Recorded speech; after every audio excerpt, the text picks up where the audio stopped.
ciência política.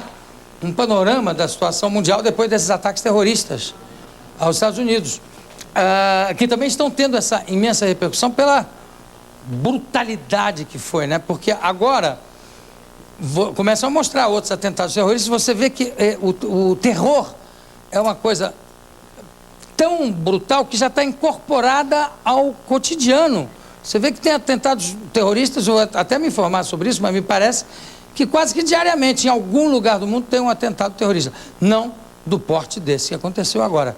Eu vou começar com o cientista político Christian Lobauer. Por favor.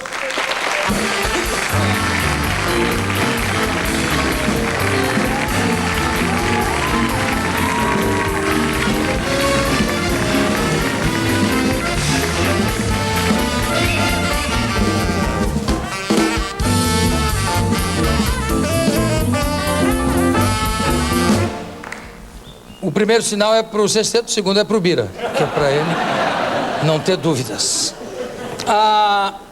Christian, isso que eu falei na abertura ali, você pertence ao GACINT, Grupo de Análise da Conjuntura Internacional, e é professor de Relações Internacionais, não é isso?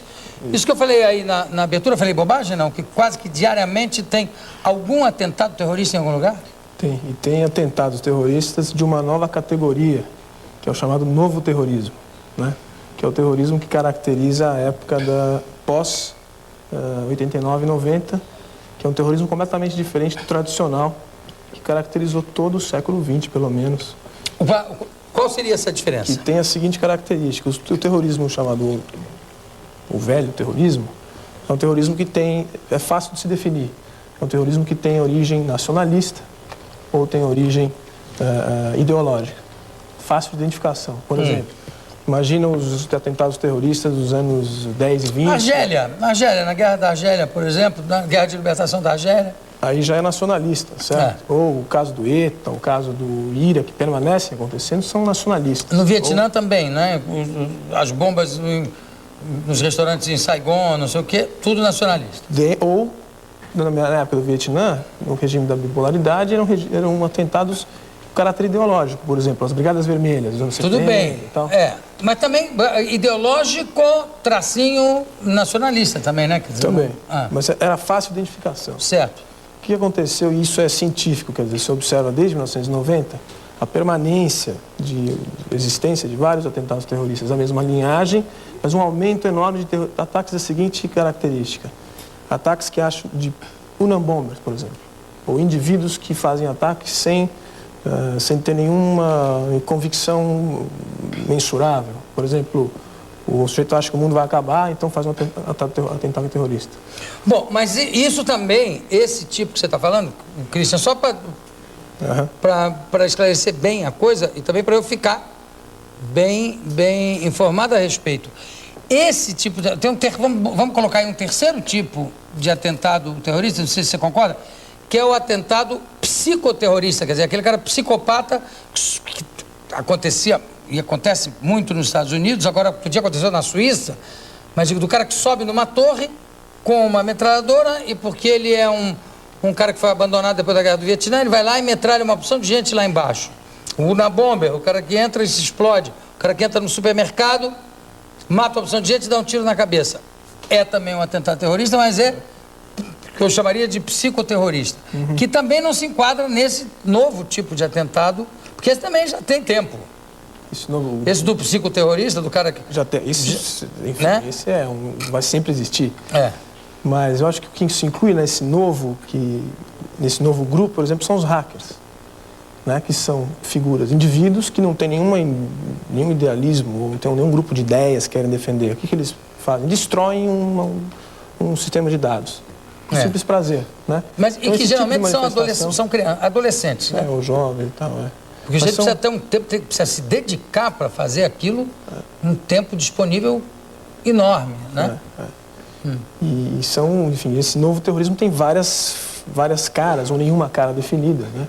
Entre elas, o fundamentalismo religioso, que não é só islâmico, que é cristão, que é judaico, etc. Então, que também prega, se a gente fosse definir tudo numa frase, pode dizer o seguinte: o velho terrorismo achava que podia mudar o mundo. O novo terrorismo acha que o mundo está além da redenção. Seria mais ou menos um corte histórico, né? Entre 1990. Havia uma certa postura romântica no terrorismo do século passado, vamos dizer, ou do início do século, dos anarquistas, exatamente, que jogavam bombas e tal. Havia um certo romantismo, exatamente no sentido de acabar com todas as formas de poder político, né? E que poderia mudar o mundo, né? Exatamente. Isso vale também para o terrorismo ideológico dos anos da Guerra Fria. Claro, claro. Você arriscava a sua vida, se organizava em defesa de um ideal, de um mundo bipolar onde havia um grupo de ideias e outro grupo de ideias. Era uma questão de convicção. Né? Aí põe também o Baader-Meinhof, põe os italianos também, né? Brigadas Vermelhas. Brigadas Vermelhas e tal. Agora, o que me espanta um pouco na ação, principalmente na ação dos aviões, né? Dos pilotos, é que você começa a ver que não são jovens de 18, 20, 21 anos que estão com a cabeça feita porque vão morrer e vão para o céu e vão encontrar com não sei quantas virgens e já vão perfumados e tal. São homens na faixa dos 40 anos, né? Quer dizer, então, não é que é um fanatismo ou só um fanatismo religioso, né? Equivocado. Há uma certa consciência nisso, né? Eu acho que se a gente pudesse, assim, eu acho que a melhor interpretação para o que acontece, extrapolando um pouco o ataque em si, acho que é o seguinte: existe no mundo já há algum tempo, pelo menos nos últimos 10, 15 anos, a percepção de que a humanidade está vivendo pior do que vivia, né? Quer dizer, no fim do mundo ideológico, fez com que um sistema ocupasse todo mundo, o sistema do mercado, da interdependência, da globalização, da nova lógica das cadeias produtivas e tal. E isso, acho que qualquer pessoa vai concordar comigo, e é evidente, gerou uma concentração de riqueza, uma concentração de capital, ao mesmo tempo em que aumentou a exclusão.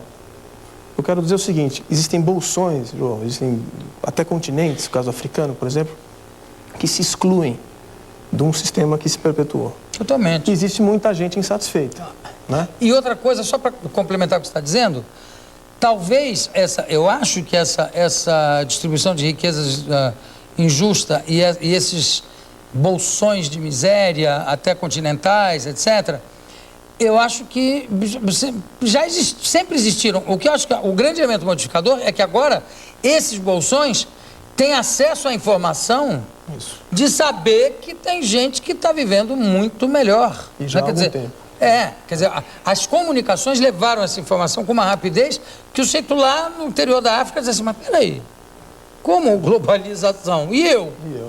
Né? E eu acho que é importante a gente dizer que não existe uma conspiração do mundo rico para fazer com que o mundo pobre viva pior. Quer dizer, vamos deixar as massas viverem pior. Não é isso. Eu acho que existe uma convicção, uma percepção de que o mundo não sabe muito bem o que fazer com isso, né?